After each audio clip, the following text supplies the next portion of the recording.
Boa noite, senhora. Boa noite, senhor. E quando parece que a coisa tá pegando fogo, a grama ficou molhada de repente e não pega fogo. Até anteontem tava uma confusão com essa história de Alcântara, da implantação da base, se ia aprovar a decisão da implantação da base, porque disseram que o governador estava atrapalhando, que ele não queria. Aprovaram há algumas horas, sem nenhum voto contra, tudo tranquilo, tudo aprovado. E aí? Tinha gente dizendo que ia ser o Cajueiro 2. Se a gente aqui que pesquisa bastante não entende, imagina o senhor e a senhora. Vai saber o que passa lá nas cabeças. Cabeças talvez guilhotináveis. E olha que não temos nenhum Danton, nenhum Robespierre.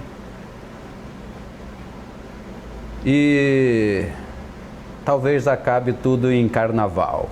Ao invés das cabeças rolarem, as águas é que vão rolar. Menos mal, porque, como falamos ontem, os snipers são os últimos necessários numa sociedade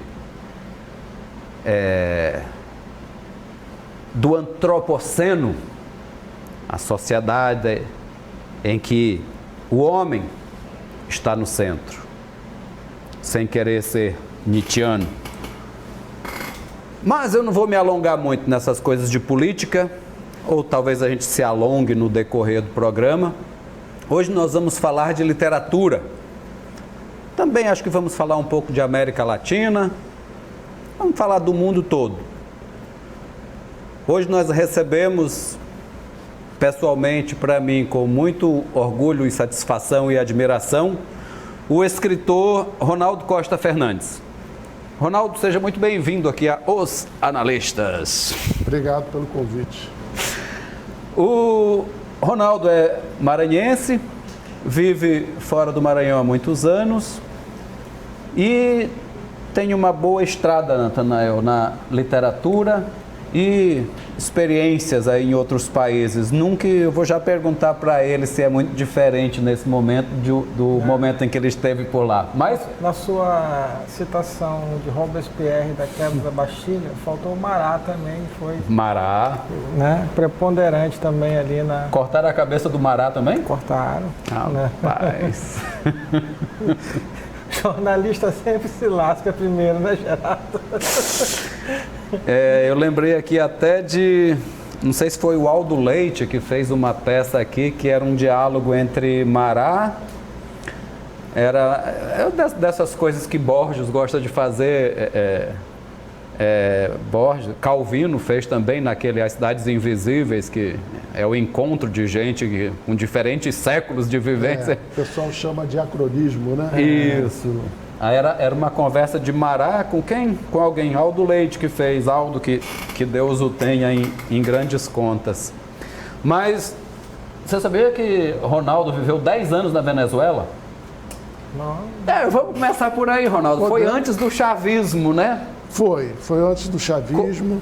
E eu assistia às 4 horas da manhã, me liga a vizinha e diz: olha, você liga a televisão, porque estão querendo matar o presidente, Pérez Jiménez. Eu liguei a televisão, aparece um sujeito careca, que parecia o Bozo, assim, com o cabelo... Mas não era o Bolsonaro, não, né? Não. E nem era palhaço. Mas estava assustado, porque quem estava tentando tomar o Palácio de Miraflores, em Caracas? Hugo Chávez. Num golpe? Num golpe. Foi preso no dia seguinte, às 10 horas da manhã, não descaracterizaram ele como militar, ao vivo, ele de boina, então disse assim: companheiros, por agora, pelo momento, vamos suspender, vamos nos render. Quer dizer, mais tarde vamos dar o golpe. E mais tarde ele foi eleito. Pelo voto popular. Foi pelo voto popular. E principalmente pelo voto da classe média. E o primeiro governo Chaves, foi um governo extremamente popular, democrático, igualitário, que tentou... Porque você tinha um problema, o seguinte, você comprava o arroz norte-americano, era mais barato do que você comprar o arroz venezuelano, a produção do arroz venezuelano. Então ele tentou acabar. O primeiro governo, foram dois dos Chaves, né? O primeiro governo foi um governo muito interessante. Muito interessante. Criou a aposentadoria que você acabava, no final da vida você pegava e recebia uma bolada. A maioria não sabia lidar com uma bolada de dinheiro, desperdiçava tudo. Ele criou essa aposentadoria que a gente conhece, legalizou 2 milhões de colombianos ilegais que estavam, trabalhadores, contribuintes, essa crise migratória que a gente conhece, ele legalizou e inseriu na sociedade venezuelana.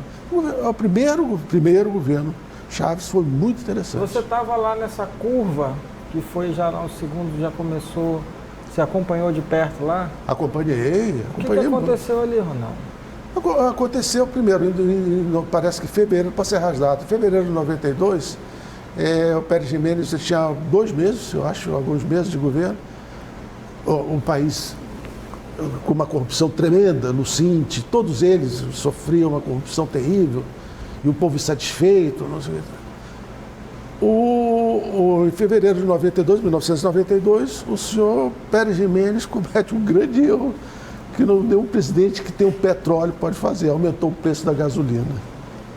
O país explodiu. Aí o país explodiu.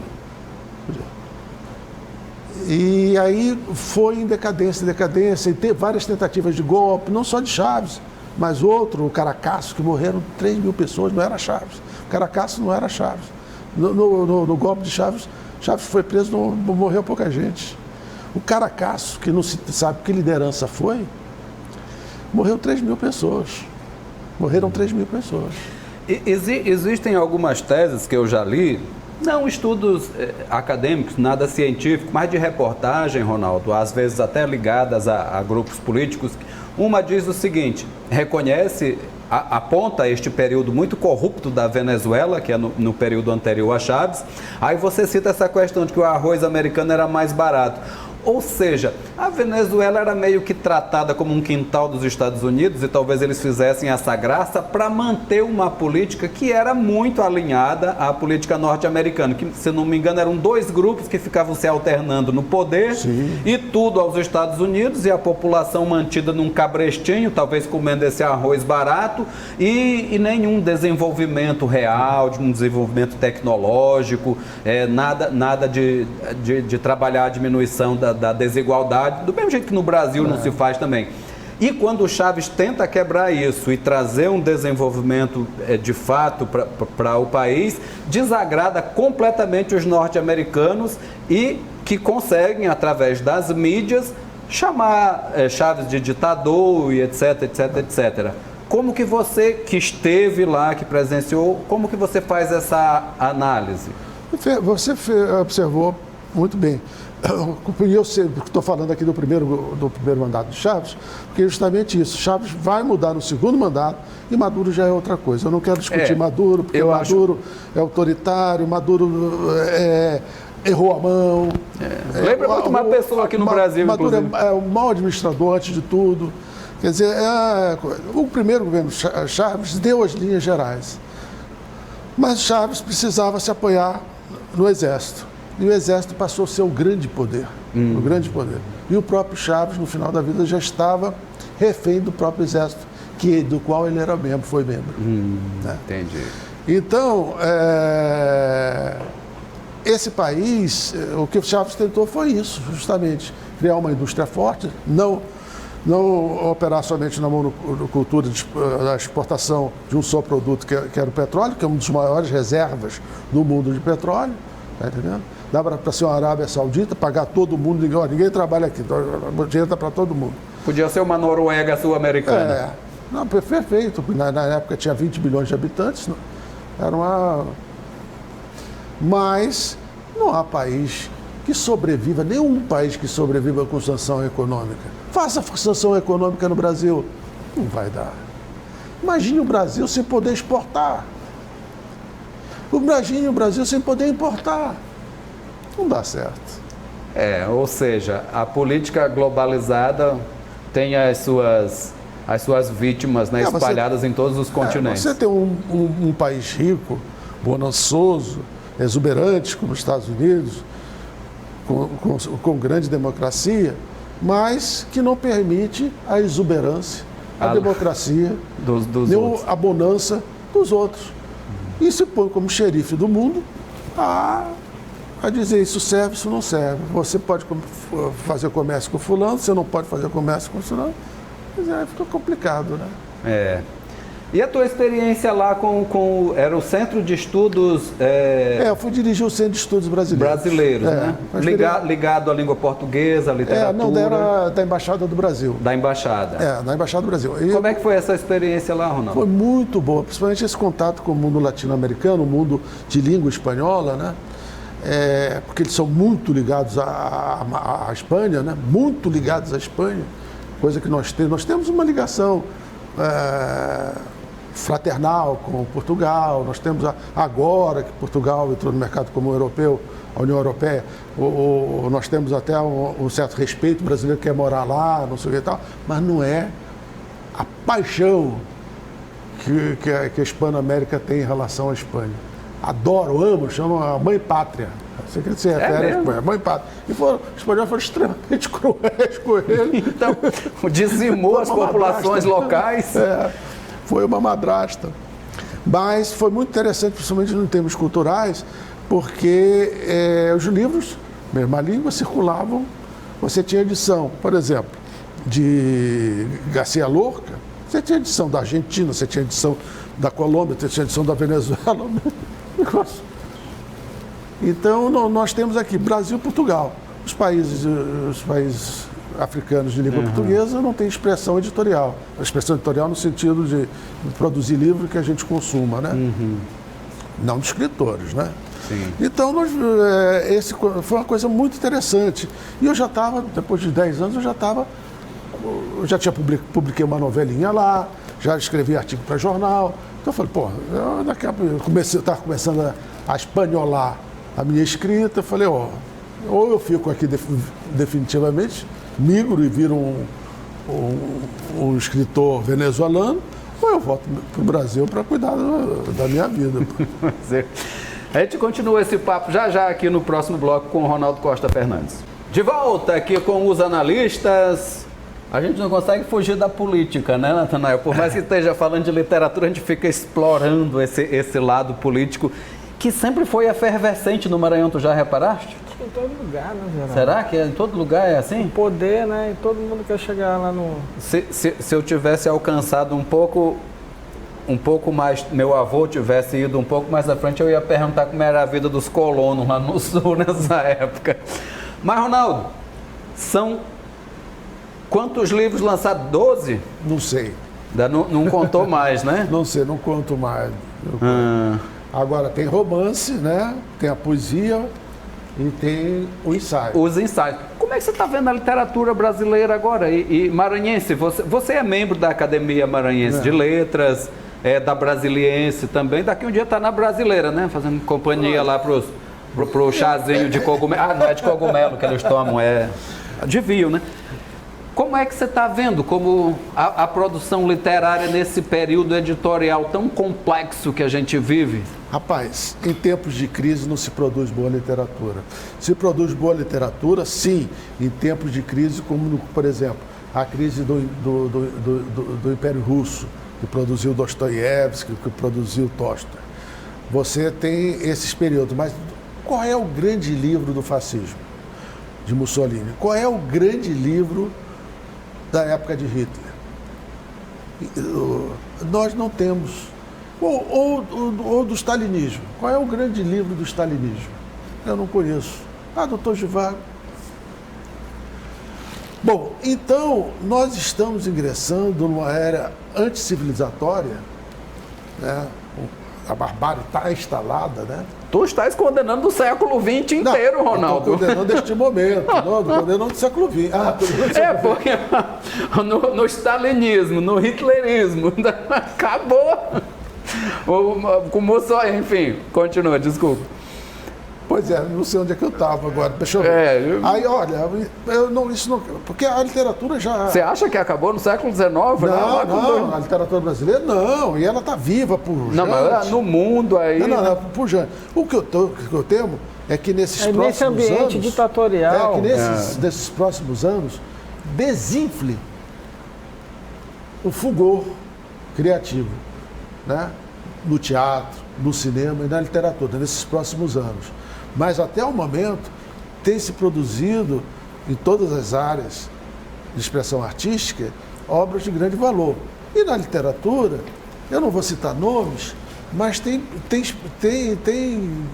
espaço para uma diversidade, que eu acho que agora começou, que é própria da neomodernidade, né? Uma diversidade, o negro homossexual, ou a literatura mais preocupada com questões menos ferozes. Por exemplo, uma literatura como Rubem Fonseca, que é machista, falocêntrico, excelente, mas já não caberia em 2019, próximo ano. Está entendendo? Então, esse tipo de coisa, que é homem branco heterossexual, Rubem Fonseca, já não cabe, já não encaixa bem. Isso não quer dizer que a literatura dele não vá permanecer ou que não tenha pertinência. Principalmente, muito particularmente, acho que a obra dele inicial, a obra dele dos anos 60, 70 e 80, é uma obra... Depois eu tenho alguns probleminhas com isso. Mas o que eu quero dizer é o seguinte, a produção de hoje, a produção deste momento, está levando em conta todos esses fatores, porque o homem vive o seu tempo, né? Então, eu só estou preocupado com a criação a partir deste momento. Não é que se isso perdurar por mais 4 anos de um ataque feroz, nocivo à cultura, eu não sei o que a gente vai produzir. E a poesia, assim, estética. Outro dia eu estava conversando com 2 poetas amigos aqui, o Fernando Abreu e o Eduardo Júlio. O Fernando Abreu andou publicando pelas 7 Letras, não sei se você já chegou lá. É uma pessoa que eles falavam de uma poesia muito seca que vem sendo produzida no Brasil e que vem sendo muito lançada. E eles se lançavam até meio que contra essa coisa meio sem sentimento, não é nem concretista, mas uma coisa mais seca, de coisa muito curta. E a poesia, eu sei que é muito amplo, nós estamos num país de 200 e tantos milhões de habitantes, temos uma série de poetas. Celso Borges é que conhece quase todos eles, eu fico às vezes impressionado. Como é que você está vendo isso? Você acha que agora tem espaço para vários tipos de poesia? Eu acho que tem eu acho que tem espaço e tem vários tipos de poesia. Os Estados Unidos, pelo menos as últimas coisas mais recentes que eu li de poetas americanos, estão muito coloquiais, muito coloquiais e alguns quase parece conto, assim. Prosaico. Não é, mas um prosaico assim, narrativo, né? Eu fui comprar uma Coca-Cola e aí encontrei a mulher bêbada e ela me disse, você não pode escrever isso, que você é um canalha. E eu disse para ela, você não conhece Varsóvia, que eu morei lá e lá tinha muita gente doida. Quer dizer, é uma proposta. Nada a ver com William Carlos Williams, né? Que também fez uma coisa mais coloquial, mas extremamente meio oriental no seu desenho. Mas isso é uma expressão da poesia norte-americana, pelo menos a que eu conheço, quer dizer, também não sou conhecedor da poesia norte-americana. Os 4, 5, 6, 7 poetas, 7 já até exagerado, os 4 ou 5 poetas que eu tive acesso, contemporâneos, estão vivos e produzindo, era mais ou menos desse tipo, né? E eu acho que há uma tendência, há uma vertente que tende a isso. Há uma vertente que tende a atualizar a poesia marginal. Há uma vertente, sempre haverá uma poesia mais hermética também. Agora, a poesia minimalista, aquela de herança da... Fugiu o nome agora, grande escritor, o cara de karatê. Leminski. O Leminski. Quer dizer, então, de revival do Leminski, que já é herdeiro também da poesia marginal. Eu acho que ele levou ao topo da poesia marginal, é o Leminski. Depois disso, ele então, criou umas coisas que, se você repetir, todo mundo olha e diz, pô, mas isso é Leminski. Então, eu acho que dessa pluralidade, a poesia tem que ser plural. Tem espaço para todo mundo? Tem espaço para todo mundo, claro. Ninguém está errado? Ninguém está errado, na medida que você faça o bom poema. Um bom poema. O bom poema você reconhece. A poesia nos anos 70 teve a poesia visual e que você já não tinha nem palavra, né? Mas tem um poema que eu esqueci de que é uma mosquinha, chama-se Work in Progress. E é uma mosquinha que vai comendo o sujeito em 4 quadrinhos. É um bom poema. Aquilo é um bom poema. É inegável que é um bom poema. Entendeu? Perfeito. Aí você olha outras coisas, não é que você não gosta, assim, aí não tem emoção, aí não tem sensibilidade, aí não tem... Transporte. Isso. A poesia tem que ter um transporte para te levar em algum lugar. Transcendência. Isso. Entendeu? Então, coisa tem uma transcendência. Essa poesia visual que eu estou falando, né? Certo. Então, antes da gente encerrar, bora brincar aqui de bloqueio ou compartilha.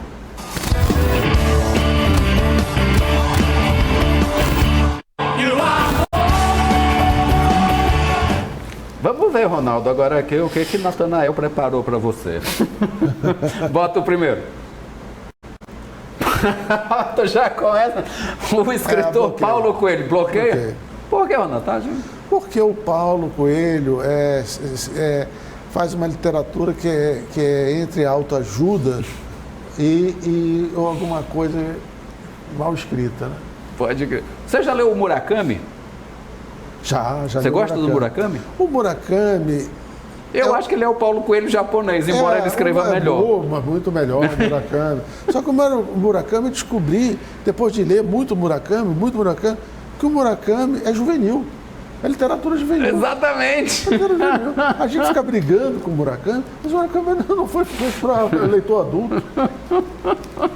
Você já viu aquele livrinho dele, romancista por vocação? Acho que é isso. Eu comprei ainda não li. Morri de rir. Vamos ver o segundo.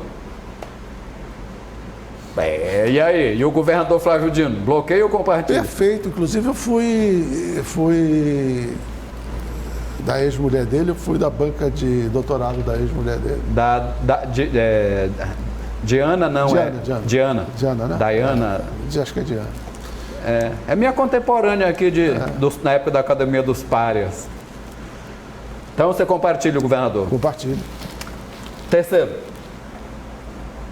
Conhece aí o deputado Márcio Gerri, deputado federal? Não conheço. Rapaz, o cara tá lá em Brasília, rapaz, olha aí. Mas em Brasília eu não conheço ele, não. Difícil, lá são 513, hein, Natanael? 531 deputados. Acho que o rato vai ter que se rebolar lá para os maranhenses, né? Estamos lutando por ele aqui, tá tudo bem. O último aqui agora. A ex-governadora Rosiana, você bloqueia ou compartilha, Ronaldo? Eu compartilho. Gostava dela? Eu gosto. Isso aí. Bom, lançamento do livro do Vieira. Vai ter os outros também lá, Ronaldo? Porque esse aqui é recente também, o Apetite dos Mortos. Está na MEI, né? Está na MEI para vender. E o lançamento é só do Vieira. Mostra a capa aí. Já mostrei, já demos uma tomada. Para amanhã. Então, amanhã, que hora? Às 6 horas vai ter uma palestrinha sobre Vieira, rápido. Na Academia Maranhense de Letras, ali na Rua da Paz. Na Rua da Paz, 6 horas. Isso. Então, olha, vocês sabem que eu sempre falo direto aqui com os amigos. esse cara aqui merece muito ser lido. Para mim, o Ronaldo é um dos grandes escritores, eu não vou dizer maranhense, um dos grandes escritores da língua portuguesa, Natanael. É alguém que tá até perto do cara aqui, até esquisito falar isso, mas eu já falei isso aqui em outra oportunidade. Eu sou um grande admirador seu, Ronaldo. Assim, te ter aqui no programa foi muito bom. Muito obrigado. Eu que agradeço. Você, Natanael, quer dizer um tchau? Eu acho que a literatura, né, Geraldo, é que vai nos tirar desse poço obscuro que nós estamos descendo cada dia mais. Então, assim, acho que literatura, educação. E eu fiquei muito curioso, vou adquirir o Vieira na Ilha do Maranhão, porque... Vamos lá amanhã. Vamos lá, faz parte de um projeto de pesquisa até que eu, buscando muito aquilo, até o período da Inquisição ali no Maranhão, que chegou ali por volta de 1589 na costa da Bahia, os novos judeus ali. E eu tenho um trabalho de pesquisa nessa área, fiquei muito curioso de fato. E assim, a parte histórica do Vieira vai ser interessante de ler com essa ficção ali, para compor esse enredo ali, que é uma excelente leitura e com certeza estou curioso já, Geraldo. E é bom porque é uma leitura, é muito prazeroso ler o Ronaldo. Agradeço mais uma vez ao Ronaldo, ao Natanael, ao Popó, ao Julinho, ao Elielton e agradeço especialmente hoje ao aniversariante do dia. Um grande abraço ao nosso companheiro de emissora, o Jorginho, que você siga a luz que a literatura e a comunicação lança sobre nós. E ao senhor e à senhora, vão lá na Academia Maranhense de Letras amanhã, ver os livros do Ronaldo, conversar com ele, conversar com nós aqui do programa Os Analistas, que lutamos com muita glória pela educação, como falou o Natanael, pela cultura e pela poesia. Um grande abraço a todos e amanhã estaremos de volta.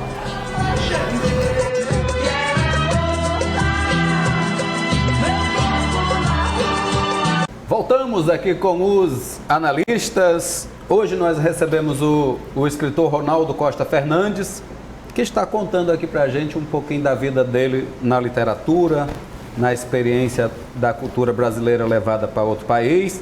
Eu trouxe aqui lá de casa alguns livrinhos do Ronaldo que eu tenho, todos autografados, viu, Natanael? Não veio todos, que os amigos passam e levam alguns, Ronaldo. E temos até esse aqui, que vai ser lançado amanhã, daqui a pouco a gente fala dele. Vamos falar de mais um pouco da tua experiência. Você saiu cedo do Maranhão, né, Ronaldo? Você esteve no Rio de Janeiro. Muitas coisas suas são ambientadas no Rio de Janeiro, e você vive atualmente em Brasília, também o Viúvo se passa em Brasília, né? Viúvo é Rio de Janeiro também. É Rio de Janeiro também, né? Certo. A grande ambiência mesmo é Rio de Janeiro, né? Que foi os anos de formação, né? Eu acho que eu nunca deixarei de escrever sobre o Rio de Janeiro, embora o primeiro livro seja Maranhão, este último seja Maranhão, e tem um livro sobre a Balaiada, ainda a ser publicado. Certo. Então o Maranhão também está muito presente. Esse do Vieira é Maranhão por acaso, porque não tem como não ser, né? Esse daí é o Maranhão, somos nós no princípio, a origem do mundo maranhense. É uma biografia, Ronaldo? Não, é romance, ficção. É um romance, ficção, em que Vieira é o fio condutor, né? Liga todos os personagens, visita os personagens, convive com os personagens, mas o personagem principal é o povo maranhense do século XVII. É o povo da Ilha do Maranhão, como ele dizia, que é São Luís. Foi um trabalho de pesquisa. Foi um trabalho de pesquisa. Eu li muita coisa, mas também tem muito como eu chamo, da bibliografia da minha imaginação, né? Então os personagens, Padre Betterdorf, Vieira, e o governador Pedro de Mello, que era o último governador do tempo de Vieira, são figuras históricas, mas o resto, todo o povo, são personagens. O elemento principal, o protagonista, é o povo do Maranhão entre os anos 1653 e 1661, ou seja, durante a permanência de Vieira no Maranhão. Dizem que os historiadores desse período colonial são muito encrenqueiros. Tu nunca arrumou uma confusão com eles ainda não, Ronaldo, por conta desse livro? Não, esse livro é até uma coisa interessante. Esse livro, ele é, na parte de Vieira, rigorosamente correto. As pesquisas que eu fiz. Os outros personagens são inventados, são ficcionalizados. Agora, há determinadas coisas que eu modifiquei, por exemplo, para servir ficcionalmente. Né? Então, você tem uma bexiga negra, chamada bexiga negra, que aconteceu uma peste que dizimou a população indígena, feito mosca, cavavam com as mãos, porque não tinham nenhum tempo para enterrar. Era uma coisa assim de selvagem, para poder colocar aquele pessoal, os índios que morriam. Então, mas isso aconteceu depois que Vieira foi embora. E eu ponho no tempo de Vieira. Então, os historiadores que vão me permitir, por favor, um bocadinho de arte, né? Não é possível que não vão permitir que eu faça algumas brincadeiras desse tipo, né? Natanael gosta muito do Yves Devray, do Claude d'Aberville, né? Ele sempre cita aqui no programa, que é anterior a Vieira, né? Um pouco. A gente tem pouca informação de como eram os costumes ali, principalmente naquele período, Geraldo. 1612 até a batalha final ali com os holandeses, né? Do domínio da terra. Então, assim, a gente não sabe muito bem ali como é que era a formação da cidade, os costumes, quem era quem ali. Mas Vieira já fala nas cartas, principalmente, os sermões são teológicos, aquela coisa, né? Mas nas cartas você vê, principalmente, essa etnologia, você vê o antropólogo Vieira falando. E é muito interessante, como, logo no início que ele chegou, ele marcou o Hospital da Misericórdia. Ele marcou, ele foi desenhado, ele marcou aqui, vai ser o Hospital da Misericórdia. Quando ele sai, o hospital já estava começando a funcionar. Então, ele conta como eram os índios barbudos, os índios esfolados. Ele diz que eram tão terríveis os índios esfolados que, por causa das picaduras dos mosquitos, que eles viviam quase que em carne viva. Isso é Vieira falando nas cartas, contando, né, como é que era esse novo mundo, esse mundo mágico, esse mundo originário, esse mundo inicial, que todos nós maranhenses fazemos parte dele, né? O Vieira, ele era mestiço, né? Era filho de um português com uma mulher negra, é isso? Mas ele viveu na juventude em Portugal, pôde estudar, não é isso, Ronaldo? Não, ele estuda, ele veio para o Brasil com o pai, pequenininho. Aí vai para Salvador. Em Salvador ele tem a sua formação. Quando ele vai para Portugal, já homem formado, rapaz formado, jovem homem formado, né? E aí tem uma participação na corte de Dom João IV, que se apaixona por ele. Ele era a favor dos espanhóis, a domínio espanhol em Portugal, né? O período filipino. Dom João IV assume o poder, toma o trono, não sei o que e tal. Tem a restauração portuguesa, ele se engaja imediatamente na nova ordem política. E aí vai saudar o Dom João IV, não sei o quê, e vai ser o queridinho, o preferido do quarto. Se envolve em tanta confusão, tá entendendo? Quis casar Dom Teodósio com uma princesa francesa, quis casar, foi para a Holanda para buscar dinheiro, para colocar, para fortificar, para comprar naus, e que ele dizia que as naus eram um lugar de morte. Então queriam comprar, e compraram naus fortificadas com canhões e tudo, dados pelos judeus portugueses em Amsterdã. Então tudo isso, a Inquisição está só olhando. Ele andou se escapando da Inquisição, né? Aqui ele escreve para o bispo do Japão, contando que Portugal vai ser o quinto império. Aqui ele começa a formular a história do futuro. Então tudo isso o pessoal estava de olho nele. Ele quis comprar Pernambuco. Ele voltou para o Brasil em que ano? Não, ele chega em 1653. Ele chega em 16 de janeiro de 1653. E aí ele volta para Portugal no ano seguinte, dias depois de fazer o Sermão dos Peixes. Ele volta para Portugal porque teve que crer, queriam botar ele para fora, não sei o quê, os colonos, não sei o quê, ele volta para Portugal para o rei dar uma nova ordem de que ele era o senhor espiritual e secular dos índios livres, né? Então ele volta a Portugal em 54, volta em 55. 55 tem um naufrágio, quase um naufrágio fantástico, não sei o que tal. As viagens náuticas são terríveis.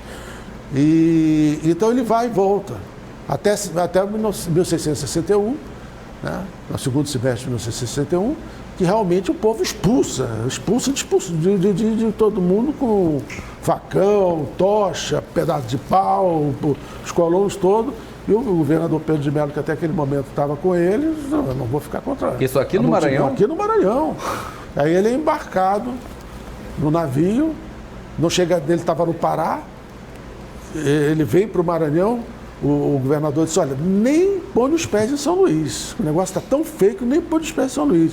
Aí ele fica aí na Baía de São Marcos, até que é transportado da lancha onde ele está até, do barco que ele está até o navio, e o navio parte com ele. Porque o negócio era de botar, era incêndio, era quebra-quebra, era... E por que essa revolta contra ele? Porque ele lutou o tempo todo contra a utilização dos índios como escravos. E os colonos queriam escravos. Ele conseguiu até uma coisa interessante, que pagasse e que aquilo representava dinheiro e fazenda, né? Fazenda, pano, né? Tecido. Para o índio como salário. Mas os colonos não queriam nem pagar nada e queriam que fossem escravos. Então ele foi assim, negociando com os colonos em vários sentidos. Primeiro que se ele ok, os colonos então, nós vamos só escravizar os índios que estão em guerra com os outros índios ou os índios que cometeram alguma infração. Cara, nessa coisa vaga, que é uma lei, né? Essa coisa vaga, os caras aprisionavam e diziam que os índios tinham tentado matá-la, que aquela tribo era terrível, que brigou com outros índios. Uma curiosidade, a quantidade de colonos em São Luís nessa época capaz de sustentar... Olha, eram mais ou menos 600 famílias, que daria, se foi calculado, 2.000 pessoas. Mas você tem o poviléu, como ele chama, muito pobre, paupérrimo. Primeiro, são 9 anos, né? Tem diferença entre a chegada e a saída. O principal era anis, tabaco e pimenta. Até macaco e papagaio ia nessa história, né? O colono, ele dizia, vocês têm que ter escravos da Guiné, quer dizer, os negros de África, né? Mas os colonos diziam, mas a gente não tem dinheiro para pagar escravo negro. E depois tem esses bandos de índios aí, quer dizer, Vieira era a favor da escravatura negra, mas era contra a do índio, né? Porque naquele momento ele estava catequizando, ele estava formando na cabeça dele, ele estava formando cristãos, né? E odiava os índios da Serra de Biapina, porque os índios eram calvinistas, os índios da Serra de Biapina. Por influência holandesa. Ele odiava todos os holandeses, enquanto os índios calvinistas da Serra de Biapina. Mas o Maranhão mudou muito pouco nesse meio tempo, hein, Natanael? Que continuam tentando escravizar, sempre tem alguém nesse bojo. Agora, esse ódio aí, Ronaldo, que naquela época o analfabetismo era quase total, né? Era meia dúzia aqui que sabia ler e escrever, portanto não deviam ler. Mas os sermões de Vieira, que estão anotados, eles foram proclamados oralmente? É uma adaptação? Como é que é? Porque ler os caras não leram, mas o maranhense lá, o escravagista que ouve Natanael, o sermão de Santo Antônio aos Peixes é de lascar. O eu não me lembro se é o da 60ª ou da 5ª domingo, o das letrinhas, qual que é? E que letra caberia ao Maranhão? Da 60ª? Não, 60ª Da quinta dominga da 60ª do semeador. Que é uma que ele volta, ainda está no Maranhão, ele volta para Portugal para resolver a questão e já briga com o dominicano lá. Já chega lá brigando com o dominicano, com o orador sacro dominicano. Ele está sempre cutucando essas coisas. Não, ele gostava de... Era um moralista, né, E ele gostava dessa disputa, principalmente intelectual, né? Ele precisava do inimigo. Ele cultivava o inimigo. Porque o inimigo o estimulava intelectualmente. Agora você fala do analfabetismo aqui. Sim, o analfabetismo e o povo muito pobre. Mas tinha, por exemplo, Bettendorf, o padre, era um homem de Luxemburgo, nascido em Luxemburgo, era um homem de grandes letras. Havia matemáticos aqui, padres matemáticos, havia suíço, havia padres com grande cultura, tá entendendo? Então ele não estava sozinho.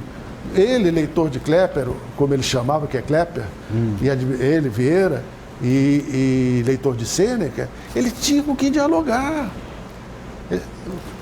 O Capitão Mó, geralmente o Capitão Mó, o governador, o ouvidor-geral, não sei o quê, eram homens letrados e muitas vezes nobres. Muitas vezes nobres. Entendeu? Mas era o povo que estava justamente no time que Vieira combatia, né, Ronaldo? Então... Aí não tinha como não dar briga. Não, era a elite perversa, não era boa elite, era a elite perversa, não há dúvida. E Vieira também é um personagem assim meio complicado, né? Mas, de qualquer maneira, ele teve um projeto civilizatório para o Maranhão, né? Porque ele traz uma forma de inteligência, ele traz uma forma de pensamento dialético, né? A própria forma de se expressar de Vieira leva a você que está assistindo a pensar de maneira dialética, né? Mesmo que a maioria ali fosse de poucas luzes, né? Mas o pessoal entendia o que ele queria dizer, o que ele se propunha, né? Então eu acho que e primeiro foi um dos caras que reivindicaram a matança indígena, por exemplo, se horrorizaram com a matança indígena. Ele diz que em 40 anos do Maranhão se mataram 2 milhões de índios. Ora, vamos dizer que ele tenha exagerado. De qualquer maneira, 2 milhões, para um homem, que à época 2 milhões era um número absolutamente extraordinário. Porque 2 milhões hoje para a gente... É a população da grande, menos, quase a população da grande ilha. Mas para um homem do século XVII, 2 milhões é uma coisa imensa, quase imensurável. E ele dizia, então, vamos diminuir, que não seja 2 milhões. A metade disso. Que seja 500 mil, já é um número horroroso para aquela época. Já é um número horroroso. Então, ele já acusa o que hoje é tão presente e que hoje é tão cruel em relação ao desaparecimento de uma minoria. Que na época não era mais minoria, né? Mas hoje continuam as minorias, enfim. Vamos fazer mais uma paradinha, voltamos já já.